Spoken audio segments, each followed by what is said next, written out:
स्वागत है आपका कुरुक्षेत्र में। मैं हूं आपके साथ विवेक शांडिल्य। एक तरफ आस्था के विश्वास और अंधविश्वास पर देश में जोरदार बहस चल रही है, तो दूसरी ओर सनातन ग्रंथ को लेकर एक के बाद एक विवादित सियासी बयान सामने आ रहे हैं।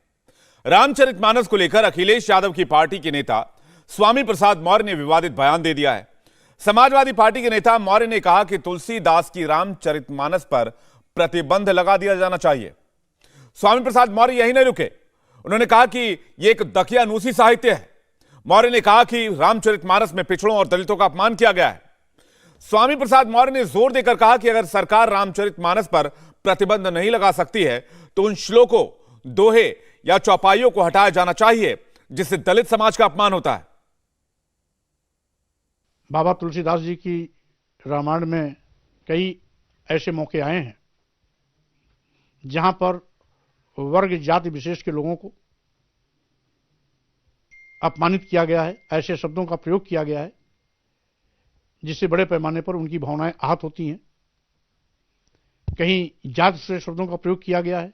आखिर बाबा तुलसीदास जी को ये किसने अधिकार दिया?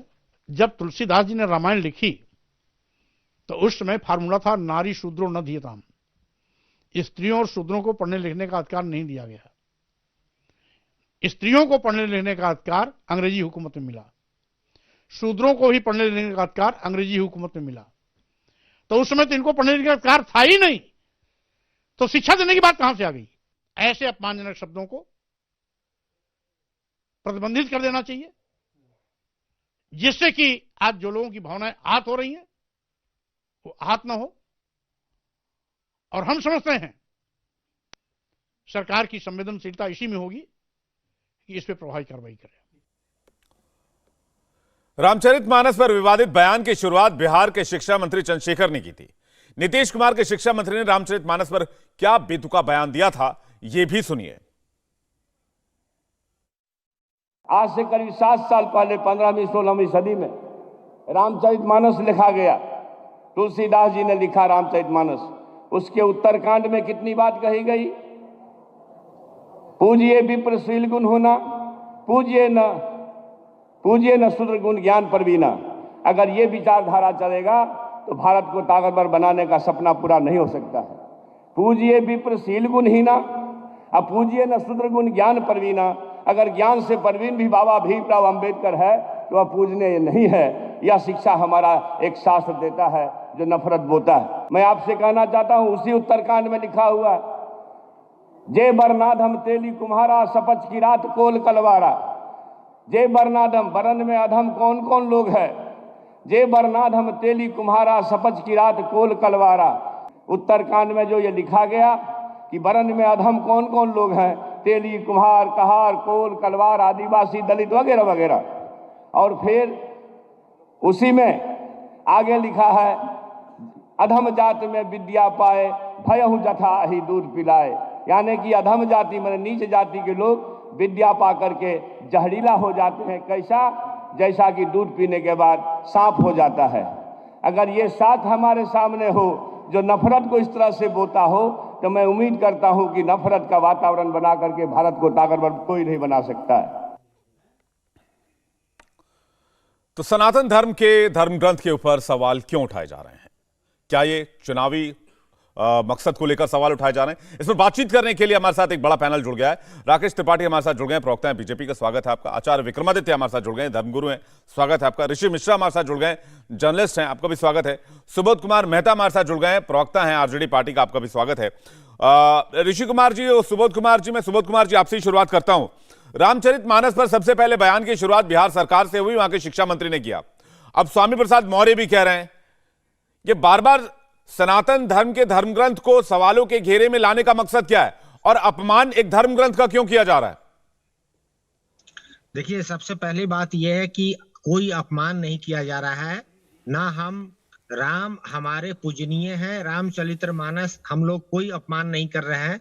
बस बात इतनी कही जा रही है कि जो संदर्भ, जो बातें संविधान में अंकित है उससे अगर मेल नहीं खा रही है किसी क्लासिकल राइटिंग की कोई बातें, तो उस बात के ऊपर जो है प्रजातांत्रिक व्यवस्था में डिस्कशन होनी चाहिए। और डिस्कशन, डिबेट और उसके बाद जाकर कंक्लूजन पे जो बात आती है। आप हमें ये बताइए, उत्तर प्रदेश की बात कर रहे हैं, जो रामचरितमानस में लिखा हुआ है और जो आज हो रहा है, क्या ये अलग बात है? आप ये बताइए कि उत्तर प्रदेश में जब मुख्यमंत्री अखिलेश यादव जब मुख्यमंत्री से हटते हैं, क्या उनका घर नहीं धुलाया गया? क्या हमारे पूर्व राष्ट्रपति को पुरी के मंदिर में नहीं रोका गया? क्या जेंडर के बायसनेस के आधार पे जो है आपके साउथ इंडिया में महिलाओं को मंदिर में सबरीमाला में जाने दिया जाता है? तो देखिए, जो बातें लगातार जो है, चाहे वर्ण व्यवस्था को लेकर है या जेंडर को लेकर है, जो बातें तार्किक नहीं है, जो बातें संविधान से मेल नहीं खाता है, उन्हीं बातों को जो है हटाने के लिए, डिबेट में लाने के लिए माननीय मंत्री जी ने ये बातें कही है। लेकिन बीजेपी वाले सुबोध जी, कौन सी बात संविधान से मेल खिलाना चाह रहे हैं? संविधान अलग है, धर्म ग्रंथ अलग है। देश संविधान से चलता है, धर्म ग्रंथ से नहीं चलता है। देखिए, वही तो मैं कह रहा हूं कि संविधान से देश बहुत से चलता है। धर्म ग्रंथ ऐसे हैं जिसकी बहुत सारी बातें हमारे देश के संविधान से मेल नहीं खाते। आप हमने कितने आपको धर्म अभी ग्रंथों पर बोला। सवाल उठाते हैं? गौरव जी, मैंने आपको यही बोला कि जितने भी क्लासिकल राइटिंग है, सारे क्लासिकल राइटिंग अगर संविधान के मूल्यों से जो मॉडर्न है, कि जितने भी, क्या रामचरितमानस का नाम लिया ना आप लोगों ने, और कौन कौन से ग्रंथ है बताइए जरा। मैंने आपको बोला जितने भी क्लासिकल जितने राइटिंग भी है, मैंने रामचरितमानस, हमारे देखिए, रामचरितमानस को जितना आप जो एक्सेप्ट कर रहे हैं उतना हम लोग एक्सेप्ट कर रहे हैं, लेकिन जो बातें ऐसी किसी भी क्लासिकल राइटिंग में लिखी हुई हो, जिस क्लासिकल राइटिंग का आप नाम ले लें, हमसे क्यों नाम लेवाना चाह रहे हैं उस भैया क्लासिकल चंद्रशेखर यादव आपके शिक्षा मंत्री नाम ले रहे हैं ना, चौपाई पढ़ रहे अरे हैं। मैं कहता हूं और किसी धर्म के किसी क्लासिकल राइटिंग पर आप 2 चौपाई निकाल के पढ़ के बता दीजिए कि इस धर्म के इस ग्रंथ में ये बातें गलत लिखी हुई और संविधान के विरोध में, और इसका विरोध होना चाहिए। गौरव जी, आप हमें ये बताइए। नहीं, मेरा नाम सुबोध जी, मेरा नाम विवेक है जी। और भाजपा वाले किसी और क्लासिकल राइटिंग पे बोले, जिस मुद्दे को लेकर क्लासिकल राइटिंग अगर जो है संविधान से मेल नहीं खाता है, उस पर डिबेट डिस्कशन होनी चाहिए। मॉडर्न व्यवस्था यही मांगती है। कौन मैं तो आपसे यही पूछ रहा हूं, समाज में जो है आरजेडी कौन से ग्रंथों पर डिबेट कराना चाहती है? उन ग्रंथों का आप नाम बताएं। चलिए, 5 धर्म के 5 ग्रंथों का नाम बताएं। चलिए, 4 धर्म के 4 ग्रंथों का नाम बताएं आप। गौरव जी, मैं किसी ग्रंथ पे डिबेट नहीं चाहता हूँ, नहीं रामचरितमानस पे डिबेट चाहता हूँ। चित भी मेरी, पट भी मेरा, आपको डिबेट करना तो फिर डिबेट कैसे होगा? कैसे माननीय मंत्री जी ने अगर कुछ, मैं कहता हूं, चलिए 2 धर्मों के 2 ग्रंथों का नाम बताइए जिस पर डिबेट होना चाहिए। शुरू कीजिए, मैं गिनता हूं। आप बताइए। आप देखिए, आप एंकर हैं। राष्ट्रीय जनता दल के मंत्री ने जिन बातों को कहा है, मैं उस पर डिबेट करूंगा। आपको अगर डिबेट में लाना है किसी और को, तो आप किसी और मुद्दे को लेकर आइए। हम आपके शिक्षा मंत्री के बयान पर सवाल पूछ रहे हैं। हम स्वामी प्रसाद मौर्य के बयान पर सवाल पूछ रहे हैं और हमारा सवाल पूछने का अधिकार है। जी ने जो बातें कही है, हाँ, तो जवाब दीजिए ना। फिर सिर्फ रामचरितमानस को क्यों? आप कहते हो जितने भी क्लासिक राइटिंग है सब पे सवाल होना चाहिए। नाम बताइए 2 का, मैं आपको चैलेंज करता हूं। अरे मैं क्यों नाम बताऊं भाई? आप बता नहीं सकते क्योंकि आपकी मजबूरी है। आप बताएंगे, एक्सपोज हो जाएंगे। मैं जा रहा हूं राकेश त्रिपाठी जी के पास। राकेश त्रिपाठी जी, बार बार सनातन धर्म और रामचरितमानस को लेकर सवाल क्यों? वोट की मजबूरी है, इसलिए जरूरी है? देखिए विवेक, अगर ये सवाल उठाने वाले लोग अब मूढ़ होते, अज्ञानी होते, अगर उनके पास पढ़ाई लिखाई न की होती, सामाजिक ज्ञान न होता, तो निश्चित तौर पर मैं कोई आपत्ति व्यक्त न करता। लेकिन ये जो लोग कहने वाले लोग हैं, ये कोई सामान्य व्यक्ति नहीं है। लंबे समय तक सामाजिक क्षेत्र में काम कर रहे लोग हैं। स्वामी प्रसाद मौर्य उत्तर प्रदेश सरकार में कैबिनेट मंत्री रहे हैं, भारतीय जनता पार्टी की सरकार में भी रहे हैं, बसपा सरकार में भी रहे हैं और आजकल समाजवादी पार्टी में है। और इससे पहले बिहार सरकार के उच्च शिक्षा मंत्री ने जिस तरह की बात कही, तो ये सारे लोग, राजनीतिक लोग जब ये बात कह रहे हैं, तो इसके पीछे एक पॉलिटिकल एजेंडा दिखाई पड़ता है। जब तक स्वामी प्रसाद मौर्य भारतीय जनता पार्टी में रहे, कभी उन्होंने एक बार भी इस तरह की कोई आपत्तिजनक बात नहीं कही। लेकिन जैसे ही समाजवादी पार्टी के अंदर जाते हैं, जानबूझ करके जब इस तरह की बात कहते हैं, तो यह बात स्पष्ट हो जाती है कि यह इनकी पार्टी का पॉलिटिकल एजेंडा है, जिसमें हिंदुओं को जानबूझ करके अपमानित करो, एक वर्ग विशेष का तुष्टीकरण करने का प्रयास करो और उसके आधार पर एक वोट बैंक की लामबंदी करो। लेकिन यह प्रयास बहुत महंगा पड़ेगा, क्योंकि रामचरितमानस कोई भारतीय जनता पार्टी का ग्रंथ नहीं है। आप भाजपा का विरोध कर रहे हैं, भाजपा का विरोध कर सकते हैं, लेकिन आप जब रामचरितमानस का विरोध करते हैं ना, तो रामचरितमानस हर घर घर में गाई जाती है। अखंड रामायण के पाठ होते हैं, और विशेषकर उत्तर प्रदेश और बिहार जहां से ये नेता आ रहे हैं और ये लगातार इसका अपमान करने का काम कर रहे हैं, ये जनता के बीच में जाएंगे तो जनता के बीच में दुत्कारे जाएंगे और इसका खामियाजा चुनावों में आपको भुगतना पड़ेगा। मैं बहुत चुनौती देकर के कह रहा हूं, क्योंकि अपने आराध्य का, अपने मानद पुस्तकों का, जिनको हम बहुत सम्मान करते हैं, बहुत आदर के साथ चप्पल पहनकर उनको हाथ में नहीं लेते हैं, जब भी हाथ में लेते हैं तो सरमाथे लगा लेते हैं, इतने आदर के साथ जिनको हम अपने मंदिरों में ठीक है, रखते हैं। सुबोध जी जवाब देना चाह रहे हैं, उसके बाद ऋषि जी आपके पास आ रहा हूं रहते हैं जी, उनका अपमान करने का प्रयास कर रहे हैं। गौरव जी, सुबोध जी। हाँ गौरव जी, सुबोध जी, मेरा नाम विवेक है। हाँ विवेक जी, हाँ जो राकेश त्रिपाठी जी ने अपने शब्दों को मेरे झोली में डाल रहे हैं, ये हम ना अपमान करना चाहते रामचरितमानस का। आप ठीक से जो है चंद्रशेखर जी के बातों को सुनिए। आप जब डिबेट शुरू कर रहे हैं, वन डायमेंशनल डिबेट को आप लेके मत जाइए।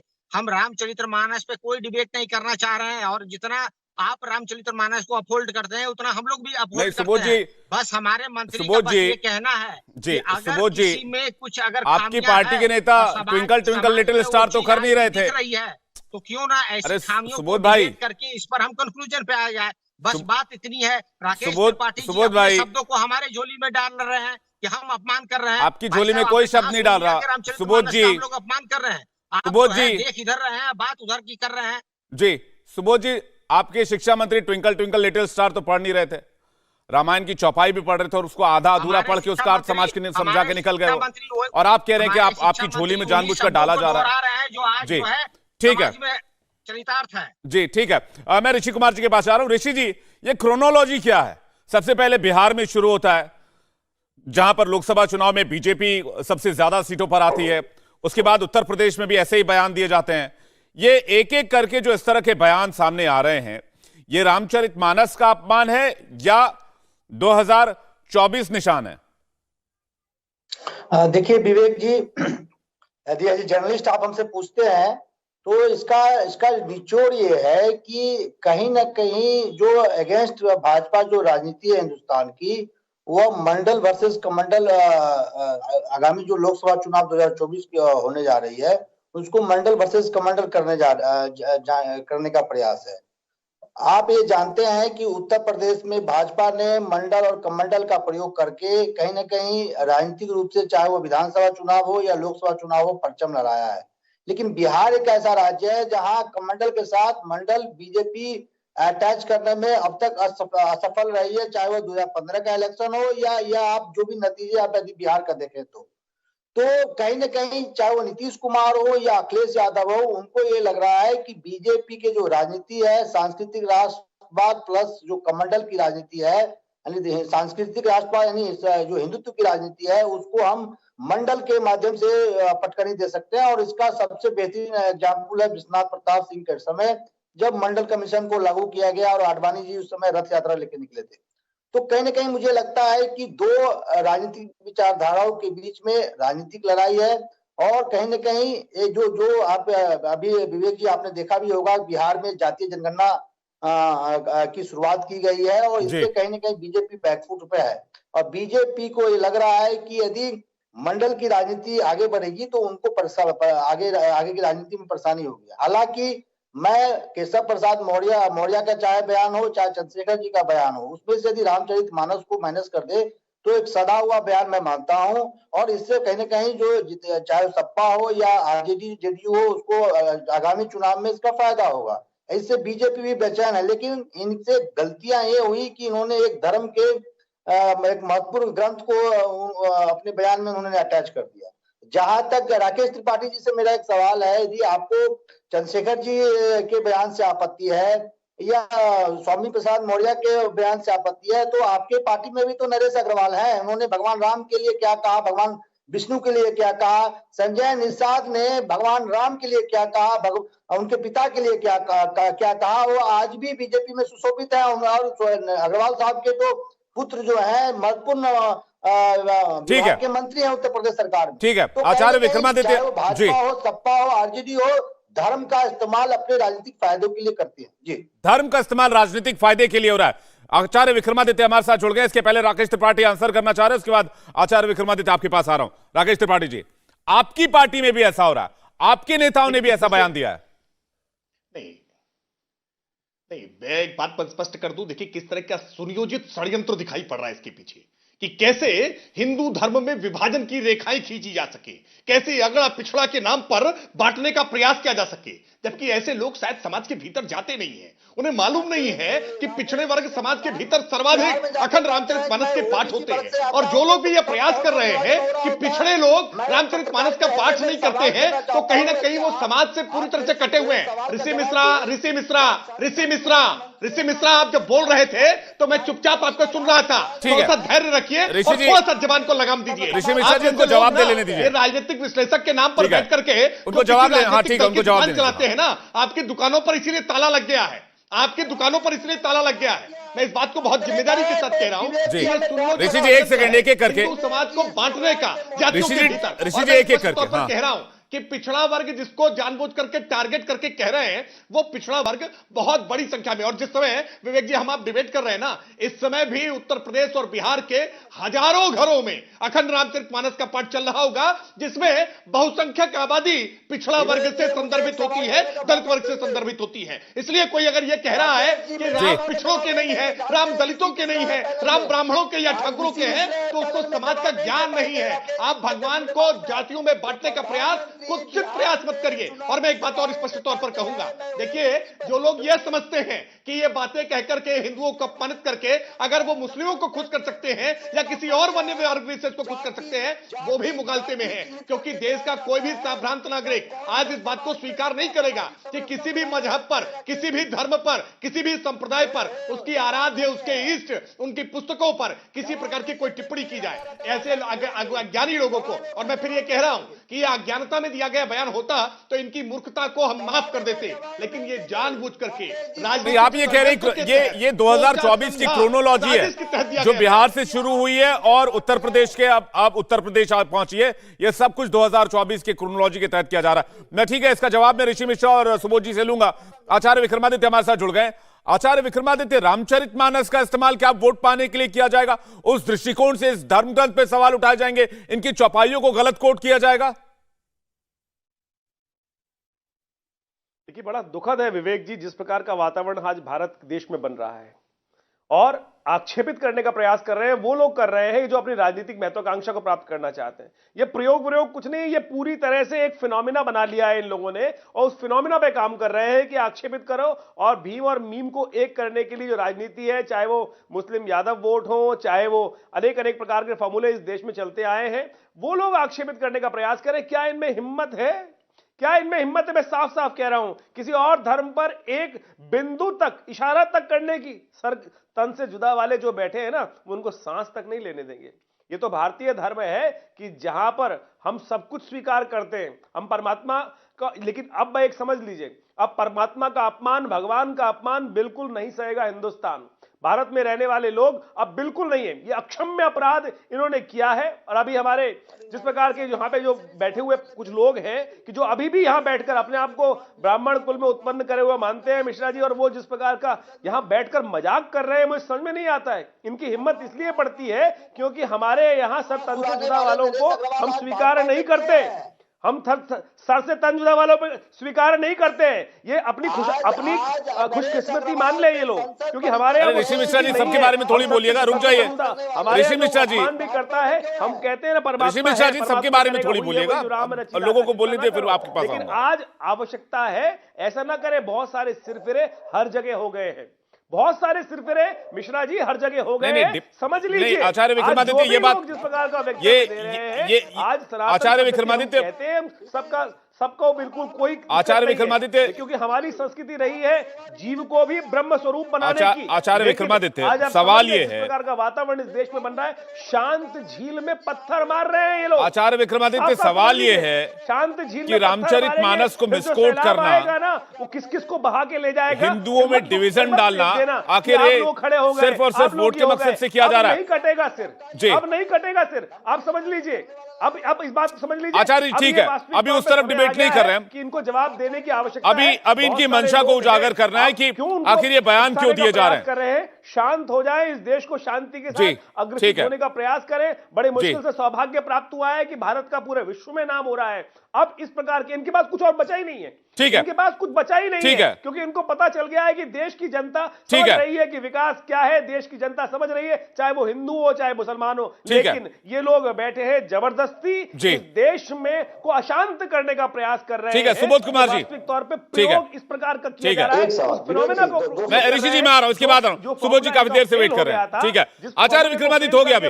सुबोध जी, फॉर्मूला जनता ने स्वीकार किया है। अब सिर्फ राजनीतिक जमीन बचाने के लिए, वोट हासिल करने के लिए, और मीम वाले फॉर्मूले को ही लाने का धर्म का प्रयास कर अपमान, रहे वो भी हैं। सनातन धर्म का देश की जनता अपमान। समझ चुकी है। आचार्य विक्रमादित्य, आचार्य विक्रमादित्य, आपको आवाज आ रही है? हुए पहले भाई, मुझे लगता है आचार्य जी को आवाज नहीं जा रही है, उनका। जीवेत ऋणम कृत्वा घृतम पिबेत, वो ठीक है, मुझे लगता है आचार्य विक्रमादित्य को आवाज नहीं जा रही है, उनका। हमने उनका सर नहीं काटा, लेकिन उनका ऑडियो लगातार आ रहा है। लोग उनको छोड़ा जी। है। लेकिन आप जैसे लोगों को आचार्य विक्रमादित्य, आचार्य विक्रमादित्य, देश की जनता, मैं समझा रहा हूं। ठीक है, मैं बाकी मेहमानों के पास जा रहा हूं।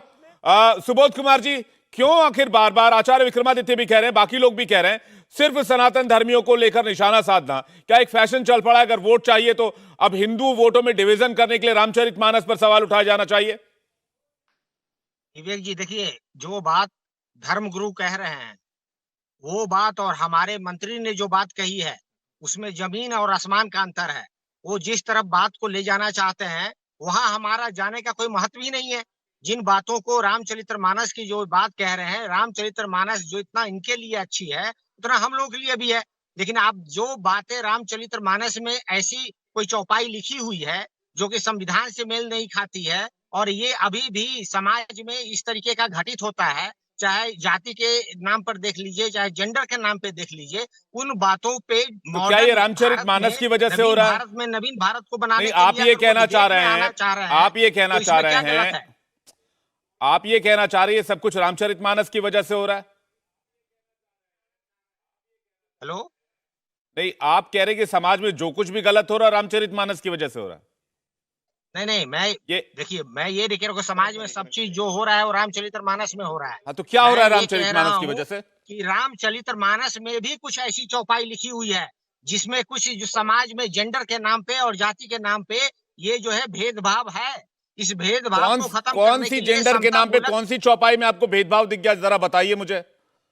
कौन सी चौपाई? जितने भी चौपाई माननीय मंत्री जी ने बोला है वो हर चौपाई में भेदभाव है। जैसे कि मैं जेंडर का बोलता हूँ आपको, नारी मुई गृह संपत्ति नासी मूड मुराई होई सन्यासा, मतलब घर की नारी पूरा पढ़िए, पत्नी इसके अगर आगे मरे वाला, तो इसके समझो आगे कि वाली लाइन संपत्ति क्या है? का नाश हो गया, फिर दोबारा नारी ले आओ। नहीं और नहीं, जब इसके आगे वाली लाइन क्या है? मरे तो उस और ये अवधि में हेलो? लिखी हुई है, अवधि भी आनी चाहिए। जी जी, और ये अवधि आपको में ये- लिखी हुई है, मैं आपको बता दूं, अवधि भी आनी चाहिए।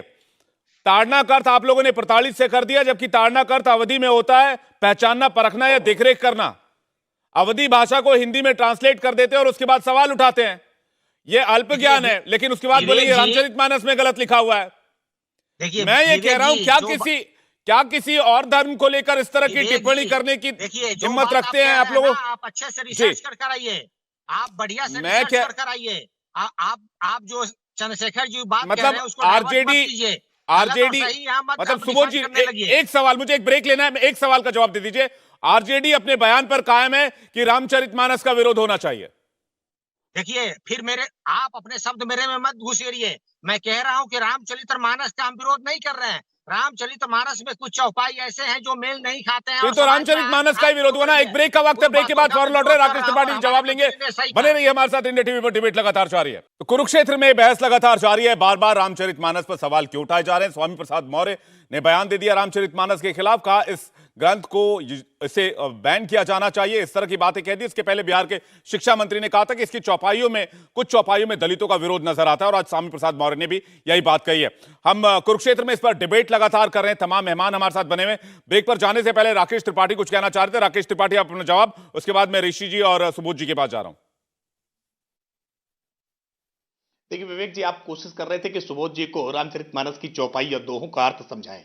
वास्तविकता में इन्हें समझाने की आवश्यकता नहीं है। ये सब समझदार लोग हैं, ये जानते हैं कि ये क्या कह रहे हैं, ये जानते हैं कि इसके मायने क्या है, इसके अर्थ क्या है, इसकी क्रोनोलॉजी को समझिए। समाजवादी पार्टी उत्तर प्रदेश में और राष्ट्रीय जनता दल बिहार में, दोनों एक ही प्रकृति की पार्टियां हैं, दोनों परिवार की पार्टियां हैं, और दोनों के बीच में आपस में रिश्तेदारियां भी हैं। दोनों राज्यों में जाति और मजहब के समीकरण गांठ करके अपनी राजनीतिक दुकानें चलाती रही है, और इसीलिए जानबूझ करके 2024 के चुनाव को मद्देनजर रखते हुए जाति के आधार पर हिंदुओं को कैसे बांटा जाए, कैसे तुष्टीकरण किया जाए, इसके पीछे एक सोचा समझा पॉलिटिकल एजेंडा है। ऐसा नहीं है, ये इतने लंबे समय से, सैकड़ों वर्षों से रामचरितमानस हर गांव-गांव में, हर घर-घर में गाई जा रही है। नहीं, सोचा समझा क्या पॉलिटिकल एजेंडा, जरा खुल के बताइए, आप क्या आरोप लगाना चाह रहे हैं? लिंग का विरोध कर, नहीं, इनका क्या पॉलिटिकल एजेंडा, खुल के बताइए। यह है कि हिंदुओं में डिवीजन किया जाए, जो बात अभी ऋषि मिश्रा समझा रहे थे कि मंडल और कमंडल कर दिया जाए, यानी हिंदुओं में डिवीजन किया जाए, अगड़ा और पिछड़ा कर दिया जाए, और पिछड़ों के विरोध में घोषित करके रामचरितमानस को, क्योंकि रामचरितमानस के पक्ष में भाजपा खड़ी होगी और रामचरितमानस के विरोध में यह एक बैकवर्ड बिरादरी को साथ में खड़ा करके अपना एक वोट बैंक बनाए। लेकिन ये पूरे प्रयास विफल होंगे। ये सबका साथ, सबका विकास, सबका विश्वास और सबके प्रयास के मंत्र से डर रहे हैं, और इसीलिए जानबूझ करके धर्म ग्रंथों पर आज टिप्पणी करने का साहस कर रहे हैं। लेकिन इनको इस बात का खामियाजा जनता आने वाले चुनाव में भुगताएगी। अरे आप राजनीतिक विषयों पर विमर्श करिए ना, आप राजनीतिक कार्यकर्ता हैं। धर्म ग्रंथों का विश्लेषण तो धर्मगुरुओं पर छोड़िए ना। आपको अगर धर्मगुरुओं पर विश्वास नहीं है, आप आइए ना अयोध्या में रोज रामचरितमानस का पाठ होता है। किसी गांव के सामान्य बुजुर्ग से पूछ लेंगे तो रामचरितमानस की व्याख्या कर देगा। लेकिन स्वामी प्रसाद मौर्य या चंद्रशेखर यादव जैसे लोग जो समाज से पूरी तरह से कट गए हैं, वो न जाने घिसा पिटा वही पुराना राग, मंडल और कमंडल का, तुष्टीकरण का, एमवाई के समीकरण का, भूरा बाल साफ करो का, अजगर का, तमाम तरह के समीकरण साधने का प्रयास कर रहे हैं। ये सारे समीकरण ध्वस्त होंगे। जी राकेश जी, ये कह रहे हैं आपने भी डिवीजन का काम किया था, आपने भी 80-20 वाला फॉर्मूला अपनाया यूपी वाले चुनाव में? नहीं, बिल्कुल नहीं। मैं पूरी जिम्मेदारी के साथ कह रहा हूं, भारतीय जनता पार्टी ने 51% तक वोट प्रतिशत हासिल किया है। हम 80% वोट प्रतिशत हासिल करने की बात कर रहे हैं। भारतीय जनता पार्टी ने आज उत्तर प्रदेश में 15 करोड़ परिवारों तक राशन पहुंचाने का काम किया था। इसलिए मुख्यमंत्री योगी आदित्यनाथ जी ने 80% जनता तक अपना वोट प्रतिशत बढ़ाने के लिए कहा था। और हम इस 80%, 20% में कोई जाति या मजहब की बात नहीं कर रहे थे, हम अपने समर्थक वर्ग को बढ़ाने की बात कर रहे थे। लेकिन ये इनका पूरा एजेंडा चूंकि जाति और मजहब पर ही चलता है, मैंने उदाहरण देकर के बताया कि कैसे अजगर का नाम लेते हैं, कैसे भूरा बाल साफ करो की बात करते हैं, कैसे एमवाई समीकरण की बात करते हैं, कैसे जय भीम के नारे लगाते हैं। पूरी राजनीति जाति और मजहब पर टिकी हुई है। ठीक है, मैं सुबोध जी के पास जा रहा हूं, उसके बाद ऋषि जी आपके पास आ रहा हूं, उसके बाद आचार्य आपके पास आ रहा हूं। ऋषि जी मैं एक सेकंड आ रहा हूं। सुबोध जी, वापस आपकी राजनीति उधर ही घूम रही है, एमवाई समीकरण हो, भूरा बाल साफ करो, जो आरोप आपके ऊपर लगा रहे हैं, और इसके लिए अब रामचरितमानस का इस्तेमाल किया जाएगा। इतना पवित्र ग्रंथ जिसको राजनीतिक टूल बना दिया आपकी पार्टी ने। विवेक जी, ये जो ग्रंथ है वो हमारे लिए भी वही ग्रंथ है, हमारे और आप में अंतर नहीं है। लेकिन राकेश त्रिपाठी जी जिन शब्दों का प्रयोग किया नेशनल टीवी पे, इसके डिक्शनरी में सिर्फ यही शब्द है, इससे ज्यादा शब्द नहीं है राकेश त्रिपाठी जी के पास। भूरा बाल साफ करो और अजगर और क्या क्या ये बोलने लगे। आप हमें बताइए, कोई एक प्रमाण दे दीजिए जो हमारे नेता ने कभी बोला हो ये सब बातें। बेशर्मी के साथ नारा देते हैं, उसके बाद टीवी पर आकर चेहरा साफ करने की बात करते हैं। अरे राकेश जी, चिल्लाने से काम नहीं होगा। आपके डिक्शनरी में यही शब्द है और ये आपके द्वारा गठित शब्द है। हम लोगों ने हम तो केवल चिल्ला ही रहे हैं, हम तो केवल सीख ही रहे हैं। हमारे आराध्य का अपमान कर रहे हैं, हमारे धर्म ग्रंथ का अपमान कर रहे हैं, और हमें चीखने भी नहीं देंगे। आप हमें आपत्ति भी व्यक्त करने नहीं देंगे। अपमान हमारी सहिष्णुता का आप बेजा इस्तेमाल मत करिए ना। राकेश जी, जिन मूल्यों को लेकर संविधान में लिखा उसको अपमान नहीं रहे हैं, आप अपमान कर रहे हैं रामचरितमानस का। मैं तो ये कह रहा हूँ कि रामचरितमानस में संविधान की उस पुस्तक को देखिए ना, संविधान की उस पुस्तक को देखिए। संविधान के मूल प्रति पर मर्यादा पुरुषोत्तम भगवान श्री राम का चित्र बना हुआ है। कभी संविधान पढ़ी है आपने? कभी संविधान देखी है आपने? जाइए ना भारत की संसद में, संविधान की मूल प्रति रखी हुई है। संविधान की मूल प्रति पर पुष्पक विमान से मर्यादा पुरुषोत्तम भगवान श्री राम के अयोध्या लौटते हुए का चित्र छपा हुआ है। यह संविधान सभा ने छपा था। ये संविधान सभा जो बाबा साहब भीमराव अम्बेडकर के प्रारूप समिति के साथ थी, डॉक्टर राजेंद्र प्रसाद के साथ थी। राम सिर्फ आपके नहीं है। जिस तरीके से आप राम को वर्णन कर रहे हैं और जिस तरीके से राम को आप जिस दिशा में लेना चाहते हैं, मैं तो कह रहा हूँ राम आपके भी होने चाहिए, लेकिन आप रामचरितमानस को अपमानित करेंगे, आप राम मंदिर बनने से विरोध करेंगे, आप जहां जहां राम का विषय आएगा वहां वहां भगवान राम के खिलाफ खड़े हो जाएंगे। ये देश स्वीकार नहीं करेगा भाई। बहुत बड़ी लालसन आपने लगाई है। समाज को डिवाइड मत कीजिए राम वर्सेस रेस्ट। राम सबके हैं, राम सर्वप्रिय हैं। आप जिस तरीके से आपने जय श्री राम का नारा देते हैं ना, और राम प्रकार से भगवान राम की गाथा लिखने वाले तुलसीदास की रामचरितमानस का अपमान करेंगे आप। आप तुलसी के राम अरे का हम अपमान राम- करेंगे, आप सुनिए, केवट के राम का तुलसीदास- अपमान करेंगे, आप सबरी के राम का सुनिए। अपमान करेंगे। घर घर तक जिसने भगवान राम की गाथा को पहुंचाया है, अवधि में पहुंचाया है, दुनिया का सबसे ज्यादा लोकप्रिय ग्रंथ है, आप उसको लेकर के अपमानित करने का प्रयास करेंगे और आप चाहेंगे ठीक कि है कोई आपत्ति राकेश जी, नहीं एक एक करे। करके जवाब ले लेते हैं सुबोध जी से। सफल नहीं ठीक है राकेश जी, सुबोध जी से जवाब ले लेते हैं। सुबोध जी अपना जवाब। अभी तक आप अपमान अपमान अपमान किए हुए हैं। आपका डिक्शनरी में अपमान के अलावा और कुछ है कि नहीं? अरे सिर्फ यही सुबोध बात जी, करेंगे। ठीक है, डिवीजन क्रिएट एक करेंगे सुबोध समाज जी, में। राम के नाम पे, रामचरित्र सुबोध मानस के जी- नाम पे जो बातें चंद्रशेखर जी ने बोला, आप उस पर डिबेट पे आइए ना। आप इधर उधर कर रहे हैं, अजगर सुबोध जी, यही बात करते हैं। मैं आपको फिर वही बोलूंगा। अरे भाई ये चंद्रशेखर जी का विषय सुबोध नहीं जी, है। मैं एक बात सेकंड, करते हैं, राकेश जी, एक सेकंड, अरे राकेश जी, एक सेकंड, एक एक करके, करें ना। ये धर्म राकेश का जी, एक एक काम करके। धर्मगुरुओं पर छोड़िए ना। आप ठीक है राकेश जी, एक एक करके। सुबोध जी, भूरा बाल साफ करो, राम के नाम पे डिवीजन करो, रामचरित्र के नाम पे डिवीजन करो। आप डिवीजन नहीं तो सुबोध जी, क्या आपकी राजनीति, मैं ठीक है, मेरा सवाल है सुबोध जी, सुबोध जी, सुबोध जी, ठीक है, सुबोध जी, सुबोध जी, सुबोध जी, सुबोध जी, सुबोध जी, आप बड़े बड़े ज्यादा ज्ञानी हो सकते देखिए, हैं। ज्यादा दिमाग मत गुस्सा से कीजिए नुकसान समाज होता है। को। सुबोध जी, गुस्सा मत कीजिए राम इतना। वर्सेस रेस्ट कर रहे नहीं, हैं। सुबोध जी, राम गुस्सा सबका मत है। कीजिए, राम गुस्सा मत आपका है। कीजिए, सुबोध जी, गुस्सा मत राम कीजिए। सर प्रिय है। मुझे एक बात बताइए, गुस्सा तो हमें आनी मुझे चाहिए भाई। राकेश जी, एक सुबोध सेकंड, गुस्सा क्यों करेंगे? मैं ठीक है, मैं आ रहा हूं। किसी पार्टी के नेता राकेश जी, एक सेकंड, मैं आ रहा हूं। अपमान करेंगे और गुस्सा भी यही करेंगे। सुबोध जी, मुझे एक बात बताइए, क्या आपकी राजनीति वापस से 80 के दशक वाले फॉर्मूले पर लौट रही है, जब आपको प्रचंड बहुमत बिहार में मिला करता था, प्रचंड जनसमर्थन मिला करता था? क्या उसी फॉर्मूले पर आप काम करें? बहुत संजीदगी से सवाल आपसे पूछ रहा हूं, क्योंकि जिस तरह के बयान बिहार में दिए जा रहे हैं, जिस तरह के बयान उत्तर प्रदेश में दिए जा रहे हैं, इसलिए मैं सवाल पूछ रहा हूं। देखिए विवेक जी, हमारी लगातार हम जो इलेक्शन में गए बिहार में, डेवलपमेंटल पॉलिटिक्स को लेकर गए, पढ़ाई, दवाई, कमाई, सिंचाई, करवाई और सुनवाई को लेकर गए। हम लोग जो है जॉब देने की बात कर रहे हैं, हम लोग सिंचाई को सुधारने की बात कर रहे हैं, एजुकेशन को सुधारने की बात कर रहे हैं, हेल्थ को सुधारने की बात कर रहे हैं, गवर्नेंस सुधारने की बात कर रहे हैं। और बिहार की जनता ने हमें तो मेरा यही तो सवाल है, इसमें रामचरितमानस कहां से आ गया? बात आप विकास की करते हैं, आप आकर बयान रामचरितमानस पर देते हैं। मैं तो यही पूछ रहा हूं, बात आप विकास की करते हैं और आप रामचरितमानस पर आकर बयान देने लग जाते हैं। समाज की जब आपको अपने विकास पर इतना ज्यादा विश्वास है, तो आपको रामचरितमानस का सहारा क्यों लेना पड़ रहा है? उसको विवादित बनाना क्यों पड़ रहा है? उस पर सवाल क्यों उठाना पड़ रहा है? रामचरितमानस का जो है ना, ये लोग ले रहे हैं। हम लोग रामचरितमानस में के माध्यम से समता मूलक समाज की तरफ हम लोग ले जाना चाहते हैं। मैं ऋषि मिश्रा जी के पास जा रहा हूं। देखिए, डिवीजन करना चाहते हैं। सुबोध जी, समता मूलक समाज तो आप बना नहीं रहे थे, आप रामचरितमानस के चौपाइयों को उल्टा सीधा कोट कर रहे थे। आपके शिक्षा मंत्री, उसमें कोई कार्रवाई भी नहीं हुई। अफसोस वाली बात है, पार्टी ने सवाल तक नहीं पूछा उनसे। ऋषि मिश्रा जी के पास जाओ। ऋषि मिश्रा जी कुछ बहुत देर से कुछ बोलना चाहता हूं मैं। ठीक है, मैं आता हूं। सुबोध जी, मैं आता हूं। ठीक है सुबोध जी, मैं आता हूं। ठीक है सुबोध जी, मैं आता हूं। कुमार जी, देखिए ऋषि मिश्रा जी, विवेक जी एक मिनट को चुप कराइए। हाँ। सुबोध कुमार जी इस पे जवाब नहीं देंगे कि 1.25 लाख टीचरों का पद खाली है बिहार में। जो फिजिकल टीचर है, उनका 8 महीनों से सैलरी नहीं दिया है। सुबोध जी सुन लीजिए, तो इस सुबोध पे जी, शिक्षा मंत्री का बयान आना चाहिए।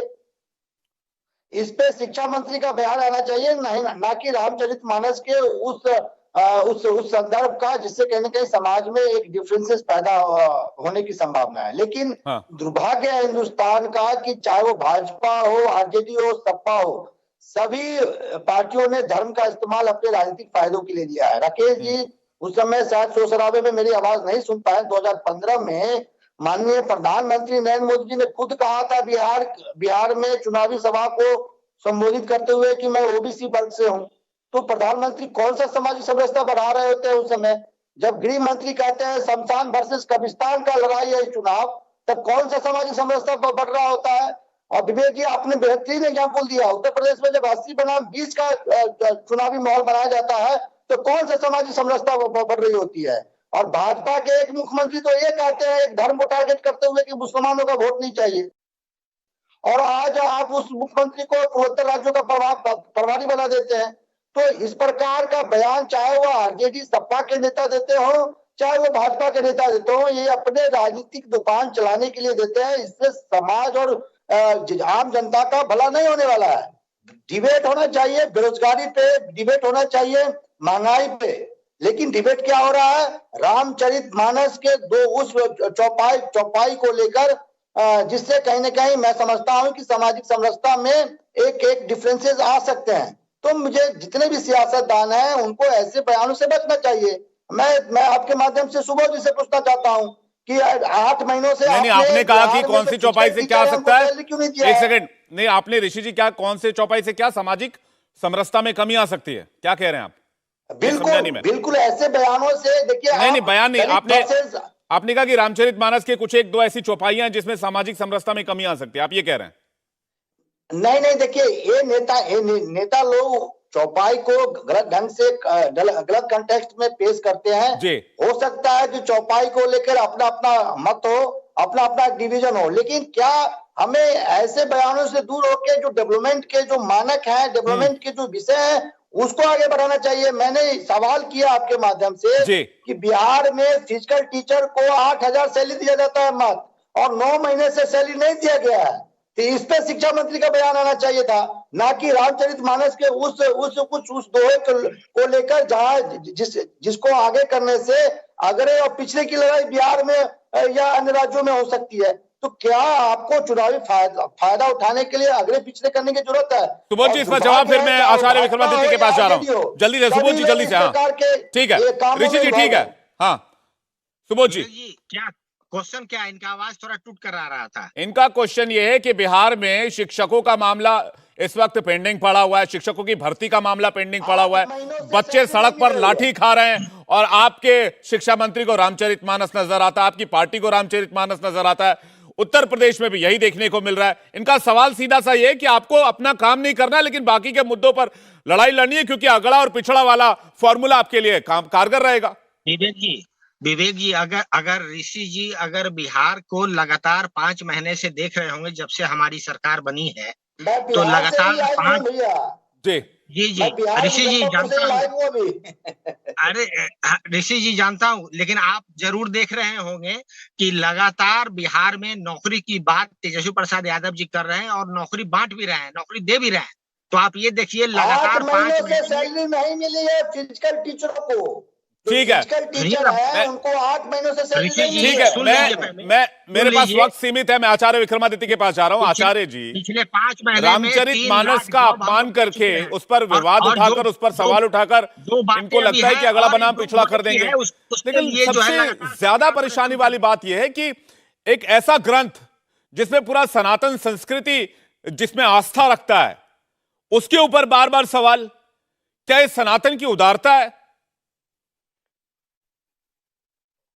ऋषि जी, मैं कहूंगा विवेक जी, इसका कारण क्या है, मूल कारण क्या है, यह समझना चाहिए। मूल कारण यह रहा कि हमारे जीवन में आज से कुछ साल पहले तक बाल्यकाल से हर बच्चे को रामचरितमानस पढ़ाई जाती थी। जब पढ़ाई जाती थी वो समझता था क्या होगा, कैसे होगा। आज हमारे पाठ्यक्रम से इन सामाजिक पुस्तकों को हटा दिया गया। आप समझे, इस देश की एजुकेशन सिस्टम से इन चीजों को हटा दिया गया। अगर सदाचरण करने के लिए कौन से नियम होने चाहिए, ये बच्चा बाल्यकाल से पढ़ा होता, तो आज जिस प्रकार से ये लोग जो वक्तव्य दे रहे हैं वो सरे से रूल आउट कर देता कि बकवास कर रहे हैं, क्योंकि आज बच्चों ने पढ़ा ही नहीं है। और ये नेताजी जो बोल रहे हैं ये भी नहीं पढ़ के आए हैं। समस्या यही है, इस देश में आजादी के बाद से हमारे पाठ्यक्रम से इन सबक सदाचरण वाली पुस्तकों को हटा दिया गया, केवल कॉपी कैट बनाने का प्रयास किया गया। इसका अगर मूल कारण ये समझ लेते तो ना तो ये वक्तव्य करते। ये धर्म नहीं है भैया, ये मेरा तो सवाल सुबोध जी, ऋषि जी, संस्कार सीखे। आचार्य विक्रमादित्य, राकेश जी, मेरा तो सवाल आम लोगों से है, क्या किसी धर्म ग्रंथ का इस्तेमाल करके वोट हासिल किया जा सकता है? क्या किसी धर्म ग्रंथ का इस्तेमाल राजनीतिक विचारधारा के लिए, राजनीतिक फायदे के लिए किया जा सकता है? और इसका जवाब भी मैं आम लोगों के ऊपर छोड़ता हूं, अपनी सोच और अपने विवेक के आधार पर फैसला करें। आप सभी मेहमानों का बहुत बहुत शुक्रिया हमारे साथ डिबेट में शामिल होने के लिए, उस डिबेट में जुड़ने के लिए, अपना कीमती वक्त देने के लिए। दर्शकों का भी बहुत बहुत शुक्रिया इस डिबेट में हमारे साथ जुड़ने के लिए। कुरुक्षेत्र के डिबेट में फिलहाल इतना ही। इंडिया टीवी हर वक्त हर जगह डाउनलोड करने के लिए सर्च करें India TV news Google play store या ऐप स्टोर पर।